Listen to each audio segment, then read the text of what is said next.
നമസ്കാരം. ഇന്നത്തെ ഈ വിജയവേദി പ്രോഗ്രാമിലേക്ക് കേരള വിഷൻ പ്രേക്ഷകരേവരും സ്വാഗതം ചെയ്യുന്നു. ഇന്ന് യുണീക്ക് അസോസിയേറ്റ്സിൻ്റെ പ്രൊപ്രൈറ്ററായ മിസ്റ്റർ വേണു നായരാണ്. അദ്ദേഹത്തിനും ഒത്തിരി പരിപാടികൾ ഒത്തിരി ഷെയർ ചെയ്യാനും അദ്ദേഹത്തിൻ്റെ ജീവിതത്തിനെ കുറിച്ച് പറയാനും കുറേ കാര്യങ്ങളുണ്ട്. എന്തായിരുന്നാലും അദ്ദേഹത്തിന് ആ നല്ല മനുഷ്യനെ നമുക്ക് ഈ പ്രോഗ്രാമിലേക്ക് സ്വാഗതം ചെയ്യാം. നമസ്കാരം സർ.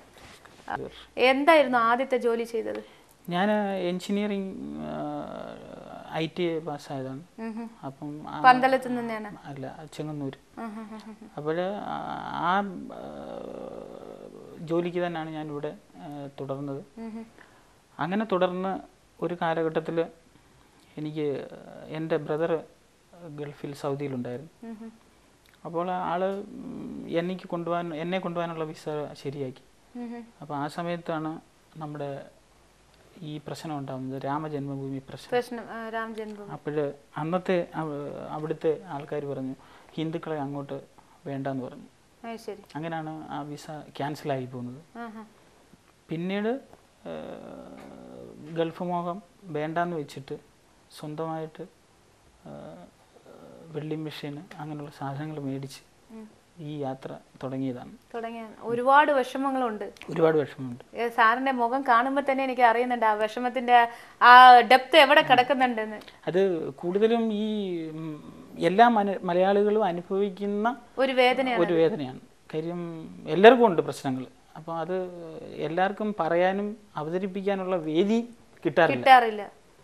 ഇവിടെ ഈ വാപ്പിയിൽ ഒരു ട്രെയിൻ നിർത്താൻ വേണ്ടിയിട്ട് കുറഞ്ഞത് 2500-3000 മലയാളികൾ പങ്കെടുത്ത് ഒരു സ്ട്രൈക്ക് നടത്തേണ്ട ഗതികേട് വരെ ഇവിടെ ഉണ്ടായിരുന്നു. അന്ന് ഇവിടുത്തെ ഗുജറാത്തികൾ പറഞ്ഞ ഒരു കാര്യമുണ്ട്, ഇങ്ങനൊരു റാലി നടത്തി അവരാദ്യമായിട്ടാണ് കാണുന്നതെന്ന്. അതായത് മലയാളികളുടെ ഇവിടുത്തെ ഉള്ളവരുടെ ഐക്യത്തെ പറ്റിയാണ് അവർ പറഞ്ഞത്. അവർക്ക് അത് ആ കാര്യം അവർ കാണുന്നതിൽ ഏറ്റവും വലിയൊരു റാലിയാണ് അന്ന് ഇവിടെ നടത്തിയത്. അതിൽ പെഗ്മ അങ്ങനെ മലയാളി സമാജങ്ങൾ, ഈ വാപ്പി, ദമൺ, വൽസാഡ്, അങ്ങനെ വൽസാഡ് വിട്ടിട്ട് സെൽവാസ, ദമൺ എല്ലാ ആൾക്കാരും കൂടെ ഒത്തൊരുമിച്ചാണ്. കാര്യം ഈ വാപ്പിയിൽ സ്റ്റോപ്പില്ല ട്രെയിൻ. ഗുജറാത്തിലോട്ട് അന്ന് ഏകദേശം 3 വണ്ടിയുണ്ട്, ഗാന്ധിധാം, അങ്ങനെ ഹാപ്പ, ട്രിവാൻഡ്രം. അപ്പം 3 വണ്ടി ഉണ്ടെങ്കിലും വാപ്പി സ്റ്റോപ്പില്ല, വൽസാഡിലാണ് സ്റ്റോപ്പ് ഉള്ളത്.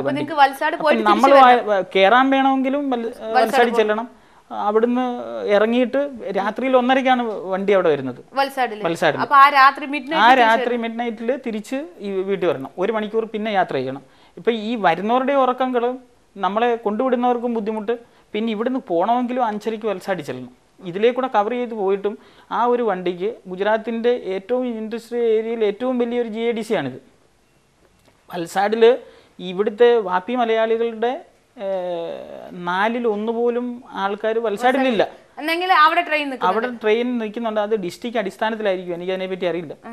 അപ്പം പക്ഷേ എന്തുകൊണ്ട് ഇത്രയും മലയാളികളുടെ അടുത്ത് വാപ്പി അതിന് സ്റ്റോപ്പ് കൊടുക്കുന്നില്ല? അതിനെപ്പറ്റിയാണ് അന്ന് സ്ട്രൈക്ക് ഉണ്ടാക്കി. ഏതായാലും ഇപ്പോഴേ 2 ട്രെയിനിന് ഇവിടെ സ്റ്റോപ്പ് കിട്ടിയിട്ടുണ്ട്. ഇപ്പോഴൊരെണ്ണത്തിനൂടെ കിട്ടി. അങ്ങനെ 3 ട്രെയിനിന് ഇപ്പോൾ ഇവിടെ നിർത്തുന്നുണ്ട്. ബാക്കി നേരത്തെയുള്ള 3 ട്രെയിനും ഇപ്പോഴും വൽസാഡിൽ തന്നെ നിർത്തുന്നത്. ഇത് ഒരു ദുരന്തമാണ് ശരിക്കും. മലയാളിയുടെ ജീവിതമേ ഒരു ദുരന്തമായി മാറിയിരിക്കുകയാണ്. പോവാൻ വണ്ടിയില്ല, എന്നാ വണ്ടി ഉണ്ടെങ്കിൽ സ്റ്റോപ്പ് ഇല്ല, അല്ലെങ്കിൽ തന്നെ റിസർവേഷൻ കിട്ടുന്നില്ല. എങ്ങനെയാണ് ഒരു മലയാളി ഒരു സ്വന്തം നാടായിട്ട് കണക്ടിവിറ്റി ഉള്ളത്? ഇപ്പൊ ഇത്തരം മലയാളികൾ ഇത്രയും ദുരന്തങ്ങൾ അനുഭവിക്കുമ്പോൾ ആ മലയാളി വെറുക്കുന്നത് സ്വന്തം നാട്ടിനെയാണ്, സ്വന്തം ജനിച്ച നാട്ടിനെയാണ്. തീർച്ചയായിട്ടും എല്ലാവർക്കും ആ ഒരു സ്വന്തം നാട് എന്ന് പറയുമ്പോൾ ആ ഒരു അട്രാക്ഷൻ, ആ ഒരു ടച്ച് ഉണ്ടാവും. അതില്ലേ നമ്മൾ ഓടിച്ചെല്ലുന്നത്. നമ്മുടെ നാട്ടിൽ ഒരു ഓണം വന്നു, ക്രിസ്തുമസ് വന്നു, ഈദ് വന്നു, എന്തൊരു പ്രോഗ്രാം ഉണ്ടെങ്കിലും നമ്മൾ പെട്ടെന്ന് നമ്മുടെ നാടിനെ ഓർക്കുകയും കയറി ചെല്ലുകയും ചെല്ലണം എന്നുള്ള ഒരു ആശ വരുമ്പോഴാണ് നമ്മൾ ആ ടിക്കറ്റ് നോക്കുന്നതും. ടിക്കറ്റ് ഇല്ലെങ്കിലും എങ്ങനെയെങ്കിലും പോകാൻ. പിന്നെ ഇവിടുന്ന് പോകുന്ന മറുനാട്ടിൽ നിന്ന് പോകുന്ന മലയാളികൾക്ക് റിസർവേഷൻ കിട്ടുന്നവർക്ക് പോലും സേഫ്റ്റി ആയിട്ട് പോകാൻ പറ്റത്തില്ല. കാര്യം അതേ രീതിയിലുള്ള മോഷണങ്ങൾ. ഒരു മനുഷ്യൻ അവൻ്റെ ജീവിതത്തിൽ ഇവിടെ വന്ന് ഉണ്ടാക്കുന്നതെന്ന് പറഞ്ഞു കഴിഞ്ഞാൽ കുറച്ച് കാലഘട്ടം കൊണ്ട് കുറേ സ്വർണമോ അല്ലെങ്കിൽ പണമോ ഉണ്ടാക്കിയായിരിക്കും പല കാര്യങ്ങളും മനസ്സ് വിചാരിച്ചായിരിക്കും നാട്ടിലോട്ട് പോകുന്നത്. നാട്ടിൽ അത് കൊണ്ട് എത്തിക്കാൻ പറ്റുന്നതിന് മുമ്പ് തന്നെ അത് വഴിക്ക് വെച്ച് മോഷണക്കാർ കൊണ്ടുപോകും. അങ്ങനെ മോഷണത്തിൽ പോയാൽ അതിനു വേണ്ടിയിട്ട് ആരെങ്കിലും മുൻകൈ എടുക്കുമോ അല്ലെങ്കിൽ അത് നോക്കുമോ? ഒരു പെറ്റീഷൻ എഴുതി കൊടുത്താൽ ഇത്രയേ ഉള്ളൂ റെയിൽവേയുടെ കാര്യങ്ങൾ. പിന്നെ അതിന് മുന്നോട്ട് കൊണ്ടുപോകാൻ ആർക്കും താല്പര്യമില്ല. അപ്പം മറുനാടൻ മലയാളികൾ വന്നു പോയി, അവരുടെ കാശ് മേടിക്കുക പോവുക. ഞാനൊരു സമയത്ത് റെയിൽവേ സ്റ്റേഷനിൽ ചെന്ന് ഇറങ്ങിയപ്പോൾ കായംകുളം റെയിൽവേ സ്റ്റേഷനിലാണ് ഞാൻ ഇറങ്ങിയത്. അപ്പോൾ എനിക്ക് എൻ്റെ വീട്ടിൽ പോകണമായിരുന്നു. ഞാൻ റിക്ഷാക്കാരനോട് ചോദിച്ചു എത്ര രൂപയാവുമെന്ന്. അയാൾ എന്നോട് പറഞ്ഞ വാക്കെന്ന് പറഞ്ഞാൽ, നിങ്ങളൊക്കെ വർഷത്തിൽ 1 പ്രാവശ്യമല്ലേ വരുന്നത്, പിന്നെ കാശ് ചോദിക്കേണ്ട കാര്യം എന്താ?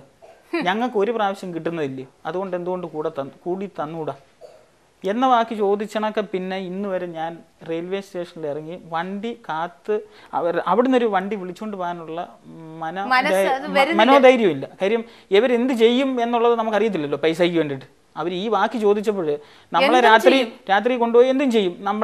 നിസ്സാരം നമ്മുടെ കാശായിരിക്കുമ്പോൾ ചിലപ്പോൾ ജീവനും അതൊരു ഭീഷണിയായിട്ട് വരും. അതുകൊണ്ട് ഇന്നിപ്പം നാട്ടിൽ ചെല്ലുന്ന ഏത് സമയത്തായാലും വീട്ടിലുള്ളവരോട് വിളിച്ചു പറഞ്ഞ് വണ്ടി റെയിൽവേ സ്റ്റേഷനിൽ മേടിച്ച് പോകുന്ന ഒരു അവസ്ഥയിൽ